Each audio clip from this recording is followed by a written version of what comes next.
இந்தியாவுக்கும் பாகிஸ்தானுக்கும் நடுவில் உருவான சண்டைங்கிறது தற்காலிகமாக நிறுத்தப்பட்டிருக்கு.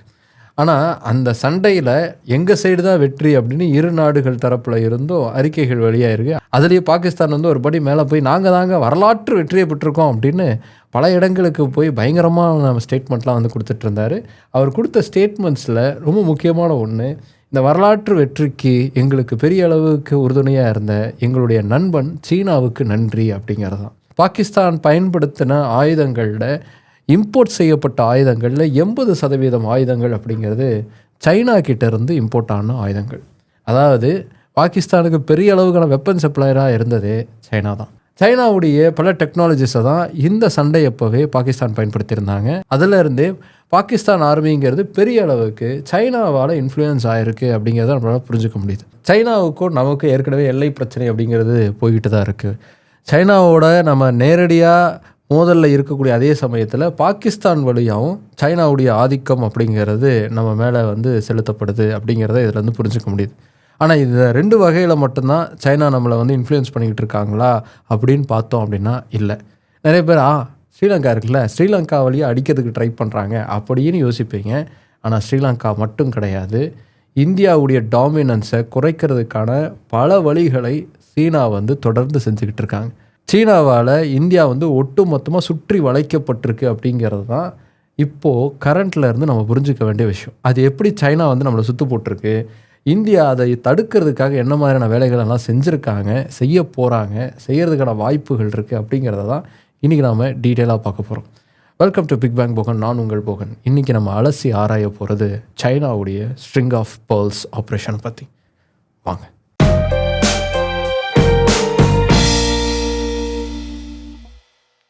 மேட் இன் சைனா அப்படின்னு ஒரு காலத்தில் நம்ம கிண்டல் பண்ணிருப்போம். இப்போ கூட நிறைய இடத்துல நம்ம அப்படி தான் கிண்டல் பண்ணிருப்போம். ஆனால் நம்ம மேட் இன் சைனான்னு கிண்டல் பண்ணிக்கிட்டு இருந்த சமயத்தில் சைனா எங்கேயோ பயங்கரமாக டெவலப் ஆகிட்டாங்க அப்படிங்கிறது தான் நம்ம புரிஞ்சிக்க வேண்டிய ஒன்றா இருக்குது. இது வரைக்கும் சீன நாட்டில் இருந்து நேரடியான விஷுவல்ஸ் அப்படிங்கிறது அதிகமாக வெளியில் தெரிஞ்சதே கிடையாது. ஆனால் சமீப காலமாக அந்த விஷுவல்ஸ் எல்லாமே வெளியில் வர ஆரம்பிச்சிருக்கு. சைனா அப்படின்னா வந்து ரொம்ப நிறைய லேபர்ஸ் வந்து ஒர்க் பண்ணுவாங்க, நைட் அண்ட் டே ஒர்க் பண்ணக்கூடிய லேபர்ஸ் அதிகமாக இருக்கக்கூடிய ஒரு கண்ட்ரியாக தான் அது இருக்கும் அப்படிங்கிற மாதிரியான ஒரு இமேஜினேஷனில் தான் நம்ம இருந்திருப்போம். அதிக அளவுக்கு வறுமை புறையோடி போன ஒரு தேசமாக அது இருக்கும் அப்படிங்கிற மாதிரியான ஒரு எண்ணம் தான் அதிகமான பேருக்கு இருக்கும். ஆனால் இப்போ பார்க்கக்கூடிய விஷுவல்ஸ்லாம் அதெல்லாம் டோட்டலாக பொய் அப்படிங்கிறத நிரூபிக்கக்கூடிய அளவுக்கு இருக்குது. பயங்கரமான டெவலப்டான ஒரு நேஷனாக சைனா வந்து இருக்காங்க. சமீபத்தில் ஐஷோ ஸ்பீடு வந்து சைனாவுக்கு வீலாக் பண்ணுறதுக்காக போயிருக்காரு.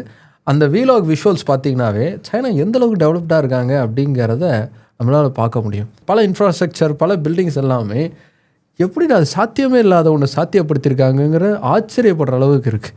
இதை ஒரு வாட்டி டீட்டெயிலாக வந்து நம்ம ட்ரம்ப் வெர்சஸ் சைனா அப்படிங்கிற வீடியோவில் வந்து பார்த்துருந்தோம். பார்க்காதவங்க அங்கே போய் பாருங்கள், உங்களுக்கு ஒரு பெட்டர் ஐடியா அப்படிங்கிறது கிடைக்கும். டெக்னாலஜிக்கலாக சைனா வந்து அடுத்த கட்டத்துக்கு எங்கேயோ நகர ஆரம்பிச்சிட்டாங்க. இப்போ ரீசெண்டாக இப்போ வந்து வீடியோவில் வந்து நீங்கள் ஆட்டோமேட்டிக்காக ட்ரைவ் பண்ணக்கூடிய காரை பார்த்துருப்பீங்க, பைக்கை பார்த்துருக்கீங்களா? அதாவது நீங்கள் ஒரு பைக் டாக்ஸிக்கு வந்து புக் பண்ணுறீங்க அப்படின்னா செல்ஃப் டிரைவிங்கோட ஒரு பைக் வருது, அந்த பைக்கில் ஏறி நீங்கள் பாட்டுக்கு நீங்கள் போக வேண்டிய இடத்துக்கு வந்து போயிடலாம். அந்த அளவுக்கு டெக்னாலஜிக்கல் அட்வான்ஸ்மெண்ட்டில் வந்து அவங்க எங்கேயோ போயிட்டாங்க.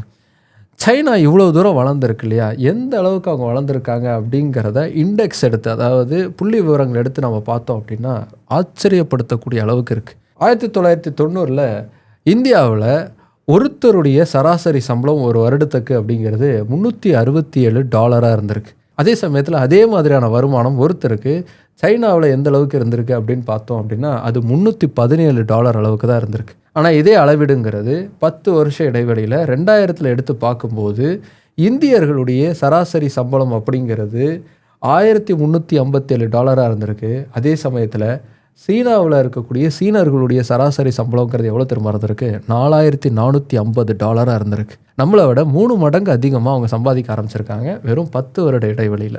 சராசரியாக ஆண்டுக்கு 15% வளர்ச்சிங்கிறது சீனர்களுக்கு வந்து கிடைக்கிது. அந்த அளவுக்கு அந்த நாடு ரேப்பிட் ஸ்பீடில் வந்து வளர்ச்சியை நோக்கி போய்கிட்டே இருக்குது. உலக வங்கியுடைய அளவீடு எடுத்து பார்த்தோம் அப்படின்னா மிடில் இன்கம் நேஷன்ஸ் அப்படிங்கிறதுல எந்த கேட்டகரியில் வந்து உலக வங்கி நிர்ணயிக்குது அப்படின்னா பெர் பர்சன்ட் ஜிடிபிங்கிறது $1036 $4045 இருக்குது அப்படின்னா அந்த நாடுகள் எல்லாமே மிடில் இன்கம் நேஷன்ஸ் அப்படின்னு வகைப்படுத்துது உலக வங்கி. இந்தியா பார்த்திங்கன்னா அந்த கேட்டகரிக்குள்ளே தான் இந்த 2020 காலகட்டத்தில் கூட இருந்துச்சு. ஆனால் அதே சமயத்தில் 2020-21 காலகட்டத்தில் சைனாவுடைய பெர் பர்சன் ஜிடிபிங்கிறது எவ்வளோ தெரியுமா? $12,056 மேலே. அதாவது மிடில் கிளாஸ் இன்கம் நேஷன்ஸை தாண்டி சைனா எப்போவோ போயிட்டாங்க அப்படிங்கிறது தான் இந்த இண்டெக்ஸ் நமக்கு காட்டக்கூடிய ஒன்று. ஸோ இந்தியாவை விட சைனா எக்கனாமிக்கலாக ரொம்ப ஸ்ட்ராங்காகவே இருக்காங்க, தொடர்ந்து இருக்காங்க அப்படிங்கிறத இதிலேருந்து நம்ம புரிஞ்சுக்க முடியும். ஆனால் சைனா ஆரம்பத்திலேருந்து இப்படி இல்லை. அங்கே ஒரு பெரிய புரட்சி நடந்து கம்யூனிஸ்ட் ஆட்சிங்கிறது அங்கே உருவாக்கப்பட்டப்போ சைனாவில் பெரிய அளவுக்கான வறுமை அப்படிங்கிறது இருந்துச்சு. பல பெரிய அளவுக்கான போராட்டங்கள் அப்படிங்கிறது நடந்துச்சு. மாவோவுடைய சித்தாந்தத்தின் அடிப்படையில் அங்கே பல குழப்பங்கள் கூட நடந்துச்சு. ஏன் கல்ச்சுரல் ரெவல்யூஷன் அப்படின்னு சொல்லி ஒரு 5 ஆண்டு திட்டத்தை மாவோ சஜஸ்ட் பண்ணுறாரு. அது பெரிய அளவுக்கான டிசாஸ்டராக மாறிச்சு. பல பேர் இறந்து போனாங்க. இதை பற்றி ஒரு டீட்டெயிலான வீடியோ அப்படிங்கிறத ஏற்கனவே போட்டிருந்தோம். அங்கே போய் பார்த்தீங்கன்னா அப்போ என்ன நடந்துச்சு, எந்த அளவுக்கு சைனா கஷ்டப்பட்டுச்சு அப்படிங்கிறத நம்மளால் புரிஞ்சுக்க முடியும். ஆனால் 1990களுக்கு மேலே தான் இந்த இமேஜ் அப்படிங்கிறதே மாறுது. அதுக்கு முக்கியமான காரணம் குளோபலைசேஷன். இந்தியாவும் அதே காலகட்டத்தில் தான் தன்னுடைய மார்க்கெட்டை குளோபலுக்கு ஓப்பன் பண்ணுது. நாங்களும் லிபரலைசேஷனுக்கு அனுமதிக்கிறோம் அப்படின்னு சொல்லி நாமளும் கையெழுத்து போட்டு நாமளும் லிபரலைசேஷன் பாலிசிக்குள்ளே நுழையிறோம். ஆனால் அந்த லிபரலைசேஷன் பாலிசியிலேருந்து நாம் நமக்கான பெனிஃபிட்ஸை எடுத்துக்கிறத எங்கே தவறுனமோ அதை சைனா ரொம்ப தெளிவாக பண்ணியிருக்கு அப்படிங்கிறது தான் இந்த டீட்டெயில்ஸ்லேருந்து நமக்கு கிடைக்கக்கூடிய ஒன்றா இருக்குது. இங்கே நாம் வெளிநாடுகளுடைய கம்பெனியை நேரடியாக தொழில் தொடங்கிறதுக்கு அனுமதித்தோம், அவங்களுக்கு நம்ம சலுகைகளை தந்தோம். அதே மாதிரி அவங்களுடைய டெக்னாலஜிஸை யூஸ் பண்ணிக்கிறதுக்கு நம்ம காசு கட்டணும், இல்லை அந்த டெக்னாலஜிஸை நமக்கு மறைமுகமாக விற்றாங்க வேறு ஏதாவது ஒரு பெனிஃபிட்ஸோட. ஆனால் சைனாவில் பார்த்திங்கன்னா லிபரலைசேஷன் பாலிசிங்கிறது ஓப்பன் செய்யப்பட்டாலும் எங்களுடைய இண்டிஜினஸான கம்பெனிஸ் வழியாக தான் நீங்கள் வரணும் அப்படிங்கிற ஒரு செக்குங்கிறத வச்சுருந்தாங்க. அதனால தான் நம்ம இங்கே ஃபேஸ்புக் பயன்படுத்திகிட்டு இருந்தப்போ அவங்க வீபோ பயன்படுத்திட்டு இருந்தாங்க, நம்ம இங்கே வாட்ஸ்அப் பயன்படுத்திகிட்டு இருந்தப்போ அவங்க வீசாட்டை பயன்படுத்திட்டு இருந்தாங்க. டிக்டாக்னு ஒரு புது டெக்னாலஜியை அவங்க உருவாக்குனாங்க. இதெல்லாம் டெக்னாலஜி பேஸ் பண்ண கம்பெனிஸ். இதே மாதிரி பல வகையில் பல இண்டஸ்ட்ரீஸில் அவங்களுக்குன்னே சொந்தமாக இருக்கக்கூடிய கம்பெனிஸை உருவாக்குனாங்க. அந்த கம்பெனிஸ் வழியாக தான் மற்ற வெளிநாடுகள் கம்பெனிகளும் பிஸ்னஸ் பண்ண முடியுங்கிற சூழலை உருவாக்குனாங்க. இந்த காலகட்டங்களில் தான் உலகத்துடைய ஃபேக்ட்ரியாகவே கருதப்பட்டுச்சு சைனா. சைனாவில் தான் அதிகமான அளவுக்கு மேனுஃபேக்சரிங் அப்படிங்கிறது நடக்குது. ஏகப்பட்ட பொருள் அங்கே தான் உற்பத்தி செய்யப்படுது அப்படிங்கிறதெல்லாம் இருந்தாலும் அதை வச்சு வெறும் நாங்கள் வேலை செய்கிறோம் அதிலே நிற்கிறோம் அப்படின்னு இல்லாமல் அதிலிருந்து கிடைத்த வருமானத்தை வச்சு அடுத்தடுத்த கட்டத்துக்கு நகர ஆரம்பிச்சிருக்காங்க. அவங்களுடைய அடுத்த ஜென்ரேஷனை அதுக்கேற்ற மாதிரி மாற்றிருக்காங்க. கல்வி அறிவு அதிகமாக்கியிருக்காங்க. ஸ்டார்ட் அப்ஸுக்கு அதிகமான ஃபண்டிங் அப்படிங்கிறத பண்ணியிருக்காங்க. அதே மாதிரி பெரிய அளவுக்கான இன்வெஸ்ட்மெண்ட்ஸை எங்கெங்கே செய்யணும்னு தொடர்ந்து திட்டமிட்டு பண்ணிக்கிட்டே இருந்திருக்காங்க. இந்த வளர்ச்சி நடவடிக்கைகளுடைய பெரும் பாய்ச்சல் அப்படிங்கிறது எப்போத்துலேருந்து ஏற்படுது அப்படின்னா 2013 தான் ரொம்ப பெரிய அளவுக்கு நடக்குது. அதுக்கு முக்கியமான காரணம் ஷி ஜின்பிங். 2013 ஷி ஜின்பிங் சீனா அதிபராக பதவிக்கு வந்ததுக்கு அப்புறமா தான் பெரிய அளவுக்கான வளர்ச்சியை நோக்கி சீனா ரொம்ப வேகமாக பயணிக்க ஆரம்பிச்சிருக்காங்க. அதுக்கு முக்கியமான காரணம் அவர் முன்வைத்த சீனாவின் கனவு அப்படிங்கிற திட்டம் தான். 2049 சீனாவில் புரட்சிங்கிறது ஏற்பட்டு பீப்புள்ஸ் ரிப்பப்ளிக் ஆஃப் சைனா அப்படிங்கிற இப்போ நாம் பார்க்கக்கூடிய சைனா உருவான 100வது வருஷம் அப்படிங்கிறது தொடுது. அந்த 100 வருட கொண்டாட்டத்தின் அப்போது சீனா தவிர்க்க முடியாத ஒரு உலக வல்லரசாக மாறணும் அப்படிங்கிறது தான் அந்த கனவுடைய சாராம்சம். அந்த கனவு திட்டத்தை எப்படியும் செயல்படுத்தியே ஆகணும் அப்படிங்கிறதை நோக்கி தான் சீனாவை வழி நடத்திக்கிட்டு இருக்காரு ஷி ஜின்பிங். இது அவருடைய நாட்டுக்கான ப்ரொக்ரெசிவான திட்டம். அவருடைய அந்த திட்டத்துக்காக அவர் நிறைய விஷயங்களை செய்கிறாரு அப்படிங்கிற மாதிரி பார்க்கப்பட்டாலும் அதில் பெரிய அளவுக்கு இழப்புகளை சந்திக்கிறதும் பெரிய அளவுக்கான அச்சுறுத்தலை சந்திக்கிறதும் நாம தான். ஆசியாவில் பிக்கஸ்ட் சூப்பர் பவராக வரக்கூடிய எல்லா தகுதியும் இருக்கிறது இந்தியாவுக்கு தான் அப்படிங்கிறது தான் பெரிய அளவுக்கான எதிர்பார்ப்பாக இருந்துச்சு.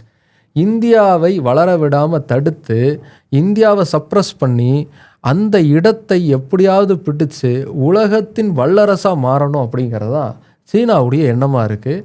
அந்த எண்ணத்தின் அடிப்படையில் தான் பல விஷயங்களை இந்தியாவை சுற்றி சீனா செஞ்சுக்கிட்டு இருக்கு அப்படிங்கிறத நம்ம பார்க்க முடியும். இப்போ நான் சொன்னேன் பார்த்தீங்களா, இதை செயல்படுத்துறதுக்காக சீனா உருவாக்குனது தான் ஸ்ட்ரிங் ஆஃப் பேர்ல்ஸ் அப்படிங்கிற அந்த திட்டம். ஸ்ட்ரிங் ஆஃப் பேர்ல்ஸ் அப்படிங்கிற இந்த பேர் அப்படிங்கிறது அமெரிக்காவுடைய ரிசர்ச்சர்ஸ் மூலமாக வைக்கப்பட்ட ஒன்று. இது அவங்க நாசுக்கா ஸ்ட்ரிங் ஆஃப் பேர்ல்ஸ் மூலமாக இந்தியாவை சுற்றி வளச்சிக்கிட்டு இருக்கு சீனா அப்படின்னு சொல்ல ஆரம்பித்தாங்க. அதுவே இப்போ சொல்லாடலாம் மாறிடுச்சு. இந்த ஸ்ட்ரிங் ஆஃப் பேர்ல்ஸ் அப்படிங்கிறது என்ன அப்படிங்கிறதுக்கு ஃபஸ்ட் இந்த மேப்பை பாருங்கள். இந்தியாவை சுற்றி பெரிய அளவுக்கான ஒரு எல்லை கட்டுப்பாடை சீனா உருவாக்கிட்டு இருக்கு. சீனாவுடைய கட்டுப்பாட்டில் முக்கியமான துறைமுகங்கள்லாம் வர ஆரம்பிச்சிருக்கு. இது மற்ற நாடுகளில் இருக்கக்கூடிய துறைமுகங்கள். அந்த துறைமுகங்கள் மூலமாக இந்தியாவை பெரிய அளவுக்கு டார்கெட் பண்ண ஆரம்பிச்சிருக்க சீனா அப்படிங்கிறது தான் இந்த ஸ்ட்ரிங் ஆஃப் பேர்ல்ஸுடைய ஐடியாலஜி. சரி, இந்த ஸ்ட்ரிங் ஆஃப் பேர்ல்ஸுங்கிறது என்ன, எப்படி இந்த துறைமுகங்கள் சீனாவுடைய கட்டுப்பாட்டுக்குள்ளே போயிருக்கு, அதற்கான காரணம் என்ன அப்படிங்கிறதெல்லாம் நம்ம புரிஞ்சுக்கணும். அப்படின்னா முதல்ல சீனாவுக்கான வணிகம் எப்படி நடக்குது அப்படிங்கிறத நம்ம புரிஞ்சுக்கணும். அதே மாதிரி இந்தியாவுக்கான வணிகம்ங்கிறது எப்படி நடந்துக்கிட்டு இருக்கு அப்படிங்கிறத புரிஞ்சுக்கணும். முதல்ல இந்தியாவை எடுத்து பார்ப்போம். இந்தியாவுக்கு 80% ட்ரேட் அப்படிங்கிறது எந்த இடத்துல இருந்து நடக்குதுன்னா இந்தியன் ஓஷன் வழியாக தான் நடக்குது. இந்தியன் ஓஷனில் தவிர்க்க முடியாத டாமினன்ட் ஃபோர்ஸாக இருந்துக்கிட்டு இருந்தது இந்தியா. இந்தியாவுடைய ட்ரேடுங்கிறது 80% இந்தியன் ஓஷனில் தான் நடக்குது அப்படின்னு நான் சொன்னேன் இல்லையா. அதை தாண்டி இந்தியா எப்படி இந்த இடத்துல ரொம்ப டாமினன்ட் ஃபோர்ஸாக இருந்திருக்காங்க அப்படின்னா, இந்த இந்தியன் ஓஷனில் சுற்றி இருக்கக்கூடிய நாடுகளில் பெரிய அளவுக்கான ஆதிக்கம் அப்படிங்கிறது இந்தியாவால் தான் செய்யப்பட்டிருக்கு. ஏன்னா இந்தியாவில் ட்ரேடு நடக்குது அப்படிங்கிறத அடிப்படையாக வச்சு தான் அந்தந்த நாடுகளுடைய வணிகம் அப்படிங்கிறது இருந்திருக்கு. அதனால் இந்தியாவுக்கான சப்போர்ட்டாக இந்தியா சொல்கிறத கேட்கக்கூடிய இடத்துல தான் இந்த நாடுகள்லாம் இருந்திருக்காங்க. அதை எப்போவுமே இந்தியா தக்க வச்சுக்கிட்டே தான் இருந்திருக்காங்க. ஆனால் இப்போது அந்த நிலைமை கொஞ்சம் கொஞ்சமாக மாற ஆரம்பிச்சிருக்கு. அது ஏன் மாறி இருக்குது அப்படின்னா, சீனாவுடைய வணிகத்துக்கு இப்போ நம்ம போவோம். உலகத்திலேயே ஆயிலை அதிகமாக இம்போர்ட் பண்ணக்கூடிய 2வது நேஷன் எதுனா அது சைனா தான். அந்தளவுக்கு ஆயில் தேவை அப்படிங்கிறது சைனாவுக்கு இருக்குது.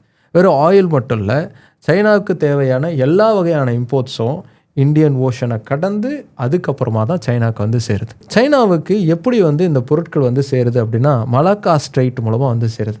சூயஸ் கெனால் அப்படிங்கிறது நிறைய பேருக்கு புரிஞ்சிருக்கும். சூயஸ் கெனால் அப்படிங்கிறது வழியாக தான் ஐரோப்பாவுக்கு அதிகமான எண்ணிக்கையில் கப்பல் போக்குவரத்து அப்படிங்கிறது நடக்கும் அப்படிங்கிறத நம்மளால் புரிஞ்சுக்க முடியும். அதே மாதிரி தான் சைனாவுக்கு போகணும் அப்படின்னா இந்த மலாக்கா ஸ்ட்ரெயிட் வழியாக தான் கப்பல்கள் போக முடியும். இந்த மலாக்கா ஸ்ட்ரெயிட் அப்படிங்கிறது எங்கே இருக்குது அப்படின்னா, மலேசியாவுக்கும் இந்தோனேஷியாவுக்கும் நடுவில் இருக்கக்கூடிய இந்த சின்ன கடல் பகுதி தான். இந்த கடல் பகுதி வழியாக தான் சீனாவுக்கு வணிக கப்பல்கள் அப்படிங்கிறது போக முடியும். இப்போது இந்த மலாக்கா ஸ்ட்ரெயிட்டில் ஏதாவது ஒரு பிரச்சனை வந்துருச்சுன்னு வச்சுக்கோங்க, அந்த பிரச்சனையால் சீனாவுக்கு பெரிய அளவுக்கான எக்கனாமி பிரேக் டவுனுங்கிறது வந்துடும். ஏன்னா அந்த நாட்டுக்கு தேவையான பெரிய அளவுக்கான வணிகப் பொருட்கள் சேர்கிறதுக்கு வாய்ப்பே இல்லை. சரி, இந்த மலாக்கா ஸ்ட்ரெயிட்டில் எப்படி பிரச்சனை வரும்? மலேசியா நாட்டுக்கும் சீனாவுக்கும் ஏதாவது பிரச்சனை வந்தாலோ, இல்லை இந்தோனேஷியாவுக்கும் மலேசியாவுக்கும் சண்டை வந்தாலோ, இல்லை மலேசியாவுக்கும் சீனாவுக்கும் சண்டை வந்தாலோ இந்த மலாக்கா ஸ்ட்ரெயிட்டில் ப்ராப்ளம் வரும் அப்படின்னு நீங்கள் புரிஞ்சுக்கலாம், நம்ம புரிஞ்சுக்கலாம், ரைட். ஆனால் அது மட்டுமா காரணமாக இருக்குன்னு பார்த்தா கிடையாது. இந்தியாவுடைய டாமினன்ஸ் அப்படிங்கிறது இங்கே பிக்கஸ்ட் ப்ளே பண்ணுது. இந்தியாவை நம்பி தான் ஒரு காலத்தில் ஸ்ரீலங்கா இருந்தது, பங்களாதேஷ் இருந்தது, பாகிஸ்தான் பஞ்சாயத்தில் இருந்த தனி கதை விட்டுருங்க. ஆனால் மற்ற சுற்றி இருக்கக்கூடிய நாடுகள்லாம் இந்தியாவுடைய டாமினன்ஸுக்கு கட்டுப்பட்டவங்களாக இருந்தாங்க. இப்போது இந்தியாவுக்கும் சீனாவுக்கும் சண்டைன்னு வச்சுக்கோங்க. இந்த சண்டையில் இந்தியா சைனாவுக்கு ஒரு நெருக்கடியை கொடுக்கணும்னு முடிவு பண்ணாங்க அப்படின்னா இந்த மலாக்கா ஸ்ட்ரெயிட்டை கட் பண்ணிட்டா போதும். பங்களாதேஷ் மூலமாகவோ இல்லை இந்தியாவுடைய எல்லை பகுதியில் இருக்கக்கூடிய அந்தமான் நிக்கோபார் தீவுகளில் இருக்கக்கூடிய இந்தியாவுடைய பேஸ் மூலமாகவோ ஏதாவது ஒரு வகையில் ஒரு பிளாக்கேடை கொண்டு வந்துட்டாங்க அப்படின்னா அது சைனாவுக்கு பெரிய அடியை கொடுக்கும். அப்போது வேறு வழியே இல்லாமல் சைனா இந்தியாவுக்கு அடிபணிந்து போகக்கூடிய சூழல் வரலாம். இதை உடைக்கணும்னு நினைக்கிறாங்க சைனா. ஆனால் இதை உடைக்கிறது மட்டும் பத்தாது, ஒட்டு மொத்தமாக இந்தியாவுடைய டாமினன்ஸையை காலி பண்ணணும், அதுக்கப்புறமா நாம் தான் சூப்பர் பவராக மாறணும் அப்படின்னு முடிவு பண்ணுறாங்க. அப்படி முடிவு பண்ணதுக்கப்புறமா அதற்கான ஒரு திட்டத்தை கொண்டு வராங்க. 2013 ஜி ஜின்பிங் இந்தோனேஷியா பார்லிமெண்ட்டில் ஒரு உரை நிகழ்த்துறாரு. நட்பு ரீதியாக அந்த நாட்டுக்கு போயிருக்காரு. அந்த பார்லிமெண்ட்டில் பேசும்போது சைனா மறுபடியும் தன்னுடைய சில்க் ரூட் அப்படிங்கிறத உருவாக்கணும்னு நினைக்குது, நிறைய அண்டை நாடுகளுக்கு உதவி செய்யணும்னு நினைக்குது. அந்த சில்க் ரூட்டை மறுபடியும் டெவலப் பண்ணுறது மூலமாக எல்லா நாடுகளும், ஆசியாவில் இருக்கக்கூடிய எல்லா நாடுகளும் வளர்கிறதுக்கான வாய்ப்புகளை உருவாக்கி தரணும்னு நினைக்குது.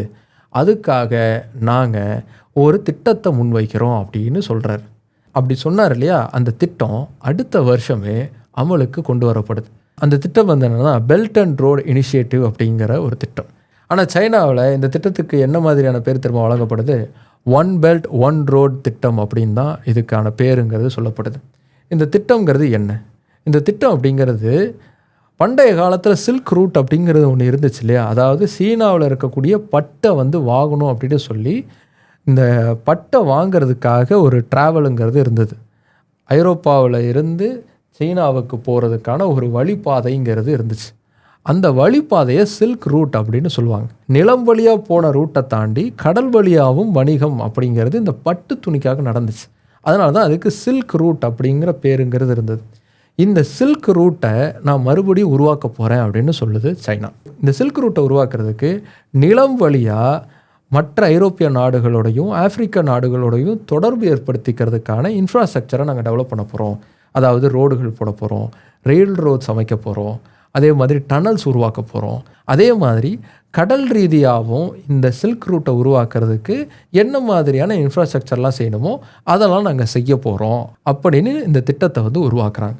அப்படி உருவாக்கின இந்த திட்டத்துக்கு அந்த சமயத்தில் 40 பில்லியன் அமெரிக்கன் டாலர் அளவுக்கான பணத்தை ஒதுக்கீடு செய்து சீன அரசு. இன்றைக்கி அது 1 ட்ரில்லியன் அமெரிக்கன் டாலர் அளவுக்கான பணமாக மாற்றப்பட்டிருக்கு. அந்த அளவுக்கு பணத்தை வந்து அதிகமாக்கியிருக்காங்க. இதில் இருக்கக்கூடிய நிதியை அந்த அளவுக்கு அதிகமாக்கியிருக்காங்க. சரி, இப்படி ஒரு திட்டத்தை உருவாக்கி அதுக்குன்னு ஒரு ஃபண்டையும் ஒதுக்குனதுக்கப்புறமா சைனா வந்து என்ன பண்ண ஆரம்பித்தாங்க அப்படின்னு பார்க்க ஆரம்பிப்போம். சைனா என்ன பண்ணுறாங்கன்னா, இந்த மலாக்கா ஸ்ட்ரெயிட்டை சுற்றி இருக்கக்கூடிய நாடுகள், அதே மாதிரி இந்தியன் ஓஷனில் ட்ரேட் ரூட்ஸில் இருக்கக்கூடிய நாடுகள், இந்த நாடுகளை எப்படியாவது இந்த திட்டத்துக்குள்ளே கொண்டு வரணும் அப்படிங்கிற ஒரு வேலையை பார்க்குறாங்க. அது மட்டும் இல்லாமல் சைனா அதிகமாக எந்தெந்த நாடுகளோட ட்ரேட் பண்ணிகிட்டு இருக்காங்களோ அந்த நாடுகளையும் இந்த திட்டத்துக்குள்ளே கொண்டு வரதுக்கான வேலையை செய்ய ஆரம்பிக்கிறாங்க. இன்றைக்கி 150 நாடுகள் இந்த திட்டத்துக்குள்ளே அங்கமாக இருக்குது. ஐரோப்பாவில் இருக்கக்கூடிய ஒரு சில நாடுகள் கூட இந்த திட்டத்தில் அங்கமாக இருக்குது, பலன் பெற்றிருக்கு.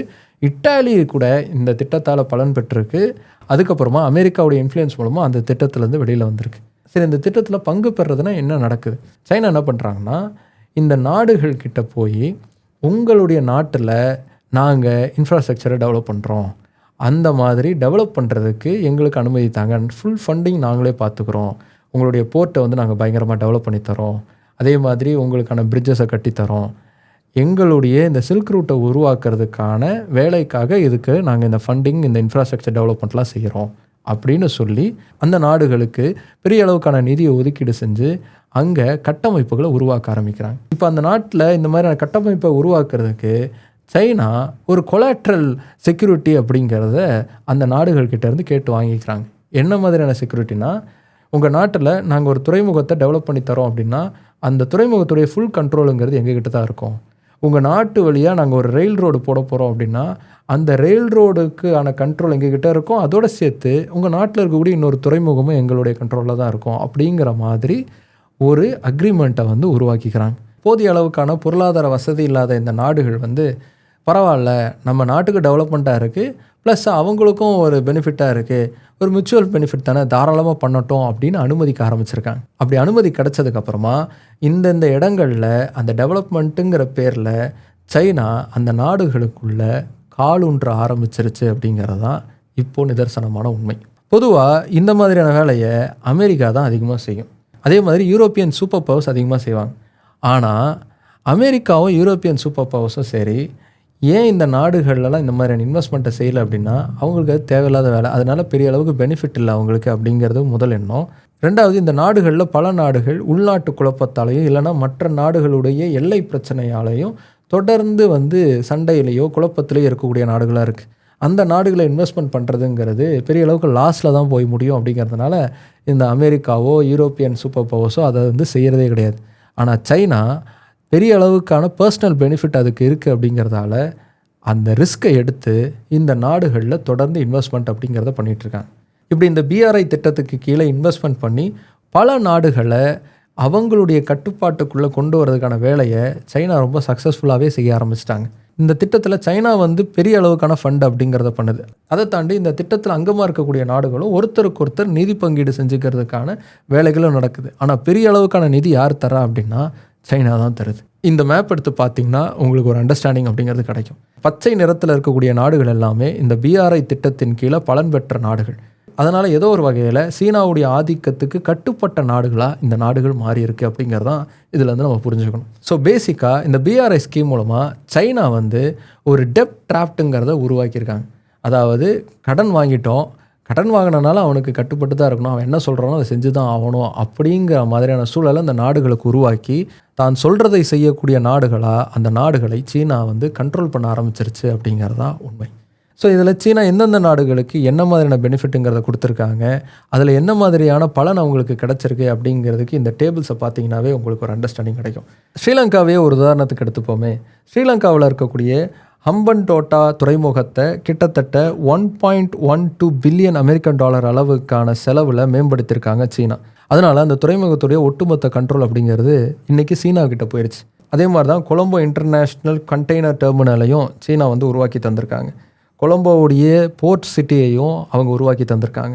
அதே மாதிரி கென்யா, மலேசியா, கிரீஸ், ஜபோட்டி, லாகோஸ்னு பல நாடுகளில் இதே மாதிரியான திட்டங்கள் மூலமாக அந்த நாடுகளுடைய துறைமுகங்களை கண்ட்ரோலுக்கு எடுத்துருச்சு சைனா.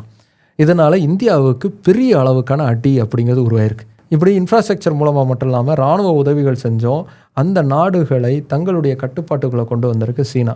அதுக்கு முக்கியமான உதாரணம் பாகிஸ்தான். நான் ஏற்கனவே சொன்ன மாதிரி பாகிஸ்தானுடைய 80% ஆர்ம்டு வெப்பன்ஸுடைய இம்போர்ட் அப்படிங்கிறது சீனா கிட்ட இருந்து மட்டும்தான் கிடைக்கிது. ஸோ இதுதான் இந்தியாவை சுற்றி ஸ்ட்ரிங் ஆஃப் பேர்ல்ஸுங்கிற ஒரு கட்டமைப்பை உருவாக்கி கண்ட்ரோல் பண்ண ஆரம்பிச்சிருக்கு சீனா அப்படின்னு சொல்லுவாங்க. ஸோ இதனால் என்ன மாதிரியான த்ரெட் அப்படிங்கிறது இந்தியாவுக்கு இருக்குது. ஸோ இப்போ இந்தியாவுக்கும் சைனாவுக்கும் ஒரு போருங்கிறது வெடிக்குது அப்படின்னா பாகிஸ்தான் மூலமாகவும் நமக்கு அழுத்தம் அப்படிங்கிறது கிடைக்கும். அதே மாதிரி சீனாவுடைய எல்லையில் ஏற்கனவே போர் நடந்துட்டு இருக்கிறதுனாலே நமக்கு அழுத்தங்கிறது உருவாகும். கடல் மார்க்கமாகவும் நமக்கு அழுத்தம் தர்றதுக்கான வாய்ப்புகளை சீனா அன்றைக்கி உருவாக்கிருச்சு. பங்களாதேஷ்லேயும் சீனாவுடைய ஆதிக்கங்கிறது வந்துருச்சு. அங்கே இருக்கக்கூடிய ஒரு துறைமுகமும் இன்றைக்கி சீனாவுடைய கண்ட்ரோலுக்கு போயிடுச்சு. ஸ்ரீலங்காவில் இருக்கக்கூடிய முக்கியமான துறைமுகமும் சீனாவுடைய கண்ட்ரோலுக்கு போயிடுச்சு. அதே மாதிரி மிடில் ஈஸ்டில் இருந்து நமக்கு வரக்கூடிய ட்ரேட் ரூட்ஸ் பாதையில் இருக்கக்கூடிய முக்கியமான துறைமுகங்கள்லையும் இன்றைக்கி சீனாவுடைய பேஸுங்கிறது உருவாயிருச்சு. அது ஆர்மி பேஸாக மாறல அப்படின்னாலும் போர் சூழல் வந்துச்சுன்னா அது ஆர்மி பேஸாக மாறுறதுக்கான வாய்ப்புகள் ரொம்ப ரொம்ப அதிகம். அதனால் நமக்கு வரக்கூடிய வணிக பாதை அப்படிங்கிறது தடைப்படும். நம்மளுடைய எக்கனாமியையும் சைனா வந்து கொலாப்ஸ் பண்ணுறதுக்கு வாய்ப்பு இருக்குது. ஸோ நாம் ஒருவேளை மலாக்கா ஸ்ட்ரெய்ட்டையுமே கண்ட்ரோல் பண்ணிட்டோன்னா என்ன பண்ணுறதுன்னு யோசித்த சைனா நமக்கு வரக்கூடிய ட்ரேட் ரூட்ஸையே இன்றைக்கி காலி பண்ணக்கூடிய வேலையை வந்து பார்க்க ஆரம்பிச்சிருக்கு அப்படிங்கிறதான் இதில் வந்து நம்ம புரிஞ்சிக்க வேண்டிய விஷயம். இதெல்லாமே வணிக ரீதியான துறைமுகங்கள் தான். இதெல்லாம் வந்து மிலிட்ரி பேஸாக வந்து சைனா வந்து மாற்றிக்காது அப்படின்னு யோசிச்சிங்கன்னா அது ரொம்ப பெரிய தவறு. ஏன்னா 2014 ஸ்ரீலங்கா சைனாவுடைய ஒரு சப்மெரைனை வந்து நிறுத்தி வச்சுக்கிறதுக்கு, அதாவது போர் சப்மெரைனை நிறுத்தி வச்சுக்கிறதுக்கு பெர்மிஷனை கொடுத்துருக்கு. ஸோ நமக்கு கீழே இருக்கக்கூடிய ஸ்ரீலங்காவிலேயே நமக்கான ஒரு த்ரெட்டை சைனா வந்து உருவாக்கியிருக்காங்க. அங்கே வந்து சீனாவுடைய சப்மெரைன் நிற்கக்கூடாதுன்னு இந்தியா தடை செஞ்சுருந்தோம். அதை தாண்டி ஸ்ரீலங்கா வந்து அனுமதி தந்திருக்கு அப்படிங்கிறதான் கவனிக்க வேண்டிய விஷயம். ரீசெண்டாக நம்மளுடைய பிரதமர் நரேந்திர மோடி அவர்கள் ஸ்ரீலங்காவுக்கு கிளம்பி போகிறார். விசிட் பண்ண போகக்கூடிய சமயத்தில் இதே மாதிரியான ஒரு சப்மரைனுங்கிறது ஸ்ரீலங்காவுடைய துறைமுகத்துக்கு வந்து சேர வேண்டியதாக இருந்துச்சு. ஆனால் பிரதமர் வரக்கூடிய சமயத்தில் அப்படி ஒரு சப்மரைன் வர்றதுங்கிறது ஒரு பெரிய அளவுக்கான த்ரெட்டாக இருக்கும்னு சொல்லி இந்தியா கடுமையான எச்சரிக்கையை செஞ்சாங்க. அதுக்கப்புறமா ஸ்ரீலங்கா வந்து வரக்கூடாதுன்னு தடை சொல்லிட்டாங்க. ஆனால் அந்த சப்மரைன் திரும்பி சைனாவுக்கு போகலை. என்ன தெரியுமா பண்ணுச்சு? பாகிஸ்தானில் இருக்கக்கூடிய ஒரு துறைமுகத்தில் போய் பேஸில் நின்றுச்சு. ஆனால் ஸ்ரீலங்கா எப்போவுமே அந்த சப்மரைன் வரக்கூடாதுங்கிற தடை விதிச்சிருக்காங்களான்னு பார்த்தா இல்லை. இப்போதைக்கு வராதிங்க அப்படின்னு சொன்ன மாதிரி தான் அது இருக்குது. ஸோ இந்தியாவுடைய எச்சரிக்கையும் தாண்டி இந்த நாடுகள் செயல்படக்கூடிய அளவுக்கு சீனாவுக்கிட்ட ஒட்டு மொத்தமாக சரண்டர் ஆகியிருக்காங்க. எப்படி இருந்தாலும் சீனா நம்ம கூட வந்து சப்போர்ட்டுக்கு வரோம் அப்படிங்கிற ஒரு தைரியத்தில் இருக்காங்க அப்படிங்கிறத இதில் வந்து நம்மளால் புரிஞ்சுக்க முடியும். ஸோ இந்த நாடுகளுக்கு பொருளாதார ரீதியான பலமாக மட்டும் சைனா இல்லை, இராணுவ ரீதியான பலமாகவும் சைனா இருக்காங்க. இண்டிஜியனஸாக பல இராணுவ தளவாடங்களை உருவாக்கக்கூடிய ஒரு நாடாக சீனா மாறிட்டாங்க. ரீசெண்டாக டிஃபென்ஸுக்கான அவங்களுடைய இம்போர்ட்ஸ் அப்படிங்கிறது குறைஞ்சிருக்கு. பெரிய அளவுக்கு அவங்க வந்து குறைச்சிருக்காங்க. இண்டிஜியனஸாக சொந்தமாகவே ஆயுதங்களை உருவாக்கக்கூடிய சூழலை உருவாக்கிட்டாங்க. அதற்கான இன்வெஸ்ட்மெண்ட்டை அதிகமாக்கியிருக்காங்க. பாகிஸ்தானுக்கும் நமக்கும் இப்போ நடந்த சண்டையில் பாகிஸ்தான் அதிகமாக பயன்படுத்தினது J-10 அப்படிங்கிற போர் விமானங்களை தான். இந்த J-10 போர் விமானங்கள் அப்படிங்கிறது சைனாவுடைய மேக், சைனாவோட சொந்தமாக உருவாக்கப்பட்ட போர் விமானங்கள். நம்ம ஃப்ரான்ஸுடைய ரஃபேல் விமானங்களை பயன்படுத்திகிட்டு இருக்கோம். சீனா அவங்களுடைய சொந்த விமானங்களை பயன்படுத்திகிட்டு இருக்காங்க. அதோடு தாண்டி அந்த விமானங்களை பாகிஸ்தானுக்கு சப்ளை பண்ணிகிட்டு இருக்காங்க அப்படிங்கிறத நம்ம பார்க்கணும். அதே சமயத்தில் நம்ம இன்னொரு விஷயத்தையும் கவனிக்கணும். உலகத்திலே அதிகமான அளவுக்கு ஆயுதங்களை மற்ற நாடுகள்கிட்டேருந்து இம்போர்ட் செய்யக்கூடிய நாடுகளுடைய லிஸ்ட்டில் 2வது இடத்துல இருக்குது இந்தியா. அந்த அளவுக்கு நம்ம வெளிநாடு ஆயுதங்களை அதிகமாக நம்பியிருக்கோம். இண்டிஜியனஸாக நம்ம வெப்பன்ஸே உருவாக்குறது இல்லையான்னு பார்த்தா இல்லை, அப்படி சொல்லவே முடியாது. இண்டிஜியனஸாக நாமளும் போர் விமானங்களை உருவாக்கியிருக்கோம். தேஜாஸ் போர் விமானங்கிறது இருக்குது. சப்மரைனை உருவாக்கிட்டு இருக்கோம். அதே மாதிரி போர் கப்பல்களை உருவாக்கியிருக்கோம். மிசைல்ஸை உருவாக்கியிருக்கோம். அதே மாதிரி ராக்கெட் லான்ச்சர்ஸை உருவாக்கியிருக்கோம். டேங்க்ஸை உருவாக்கியிருக்கோம். அர்ஜுனா டேங்க்ஸ்லாம் அந்த மாதிரி டேங்க்ஸ் தான். இப்படி நாம் சொந்தமாக நமக்கான ஆயுதங்களை உருவாக்கணும்னாலும் அதில் பெரிய அளவுக்கு நாம் வந்து அடுத்த கட்டத்துக்கு நகரில் இன்றைக்கும் வெளிநாடுகளில் இருக்கக்கூடிய ஆயுதங்களை இம்போர்ட் செய்கிறதுல தான் நம்ம கவனம் செலுத்திட்டு இருக்கோம். ஆனால் அதே சமயத்தில் சைனாவை எடுத்து பார்த்தோம்னா இண்டிஜினஸாக அவங்க வந்து டெவலப் ஆகிட்டே இருக்காங்க. இந்த பிஆர்ஐயை தடுக்கிறதுக்கு கவுண்டர் பண்ணுறதுக்கு இந்தியாவும் முயற்சி செஞ்சாங்க. ஐடியாஸ் அப்படிங்கிறதுலாம் அந்த மாதிரியான முயற்சி தான். Indian development and economic assistance ஸ்கீமுங்கிற ஸ்கீமுக்கு கீழே இதே மாதிரி மற்ற நாடுகளுக்கான டெவலப்மெண்ட் இன்ஃப்ராஸ்ட்ரக்சர்லாம் செய்கிறதுக்கான ஃபண்டை ஒதுக்கிறதுக்கு இந்தியா வந்து முயற்சிகளை செஞ்சாங்க. இன்றைக்கும் செஞ்சுக்கிட்டு தான் இருக்காங்க. பல திட்டங்களை வந்து இது மாதிரியே தொடங்கிட்டு தான் இருக்காங்க. ஆனால் அது பிஆர்ஐக்கு ஈக்குவலாக இல்லை. பிஆர்ஐங்கிறது பெரிய அளவுக்கு ப்ரொக்ரெசிவாக லார்ஜ் ஸ்கேலாக இறங்கி செய்யக்கூடிய வேலையாக இருக்குது. இந்தியா அந்த அளவுக்கு பெருசாக இறங்காமல் தொடர்ந்து மற்ற வழிகளை தான் முயற்சி செஞ்சிட்ருக்காங்க. ஸோ இதுலேருந்து நமக்கு என்ன புரியுது அப்படின்னா, சைனா ரொம்ப ப்ரொக்ரெசிவாக இருக்காங்க. வருங்கால திட்டத்தை வந்து ரொம்ப தெளிவாக வந்து டிசைன் பண்ணுறாங்க. அந்த நாட்டை ஆட்சி செய்யக்கூடிய தலைவர்கள் வந்து அதில் ரொம்ப தெளிவாக இருக்காங்க. வல்லரசாக ஆயே தீரணும் அப்படிங்கிற எண்ணத்தோடு செயல்படுறாங்க அப்படிங்கிறத புரிஞ்சுக்க முடியுது. 90களில் நம்மளை விட கீழே இருந்த ஒரு நாடு அது. ஆனால் பெரிய அளவுக்கான வளர்ச்சியை வந்து சந்திச்சிருக்கு. 2013க்கு அப்புறமா அந்த வளர்ச்சி பெரிய அளவுக்கு அதிகமாக இருக்குது. பெரும் பாய்ச்சலில் இருந்திருக்கு. ஆனால் நம்ம வளர்ச்சியை நோக்கி போகாமல் ஒரு இடத்துல தேங்கிட்டோம். அந்த தேக்கத்திலே தான் இன்னும் நின்றுக்கிட்டு இருக்கோம். இந்தியா வளர்ச்சாகணும்னு அவசியம் இல்லை. ஆனால் அதே சமயத்தில் நம்மளுடைய உரிமைகளையும் பாதுகாப்பையும் கேள்விக்குறியாக்கக்கூடிய நடவடிக்கைகளை உடைத்தெறியக்கூடிய சக்தியாக எப்போவுமே இந்தியன் ஓஷன் பிராந்தியத்தில் இந்தியா இருக்கணும். அது இருந்திருக்கு, தொடர்ந்து இருக்கணும் அப்படிங்கிறதான் நம்ம அனைவருடைய எதிர்பார்ப்பாக இருக்குது. அந்த எதிர்பார்ப்புக்கு ஏற்ற மாதிரி நம்மை ஆட்சி செய்யக்கூடியவர்களும் நம்மை வழிநடத்தக்கூடிய தலைவர்களும் செயல்பட்டாங்கன்னா நல்லாயிருக்கும். இங்கே நம்ம எலெக்ஷனை மட்டுமே பார்த்துட்டு மத சண்டையில் சாதி சண்டையில் ஊறி போயே கிடந்தோம் அப்படின்னா நமக்கான அழிவை நாமளே தேடிக்கிட்டு இருக்கோம் அப்படிங்கிறதுல மாற்று கருத்து இல்லை. சரி, ஓகே வியூவர்ஸ், சைனாவுடைய ஸ்ட்ரிங் ஆஃப் பேர்ல்ஸுங்கிறது என்ன, இந்தியாவை அது எப்படி சுற்றி வளர்ச்சிருக்கு, இந்தியா என்ன மாதிரியான விஷயங்கள்லாம் பண்ணணும் அப்படிங்கிறத பற்றி ஒரு டீட்டெயிலாக பார்த்துட்டோம். இதை பற்றின முழுமையான புரிதல் நிறைய பேருக்கு தேவைப்படும். அதனால் கண்டிப்பாக அந்த வீடியோவை வந்து ஷேர் பண்ணுங்கள். அதே மாதிரி நிறைய பேர் வீடியோஸை பார்த்துட்ருக்கீங்க, சப்ஸ்கிரைப் பண்ணாமல் இருக்கீங்க, மறந்துடாமல் சப்ஸ்கிரைப் பண்ணிவிடுங்க. பக்கத்தில் இருக்கக்கூடிய பெல் பட்டன் அமைக்கிறீங்க. ஃபேஸ்புக்கில் புதுசாக பார்த்துட்டு இருந்தீங்கன்னா ஃபாலோ பண்ணிவிடுங்க. அடுத்து இன்னொரு இன்ட்ரெஸ்டிங்கான கண்டென்ட்டோட உங்களை வந்து பார்க்குறேன். பாய்.